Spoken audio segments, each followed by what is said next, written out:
Hi, it's Angeline. I'm back with a crafty new video with Unity stamp, and today I'm going to show you something fun by mixing fall and gilding flakes together. So first, I've already stamped and colored this beautiful stamp by Terry Jackson called Joy and Brighter Days with some Copic markers, and I'm also grabbing the Brutus Monroe background stamp called the Barn Wall, and what I'm going to do is to just ink this up entirely with the Watermark embossing ink here, and then just grabbing my card to place right on top of the stamp and grabbing a scrap piece of paper to just flatten everything down just to stamp it all down.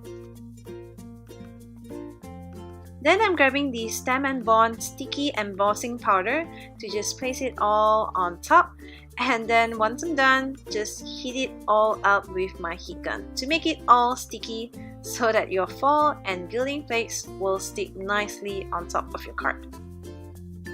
Next, I'm grabbing a piece of fall and rubbing it gently on my card. You don't need any laminators or heat tool for this technique. Just remember to place your fall pretty side up.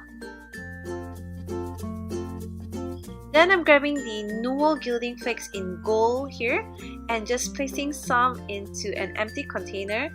Remember, this is going to be really messy, so make sure you turn off your air conditioners or fan, or else this thing will fly everywhere and get everywhere on your shirt, your table, your chairs. Oh my.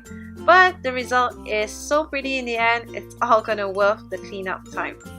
As you can see, I'm just placing the flakes on the sticky parts and just using my fingers to rub it in. Just check out how pretty and shiny the fall and gilding flakes are together. But I thought the background was kind of white, so I'm using the Distress Outside ink here with a makeup blending brush to just blend the inks in.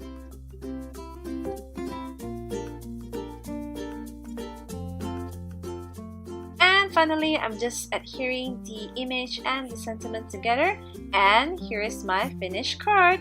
I hope you enjoy this quick tip technique, and thanks for watching. Bye!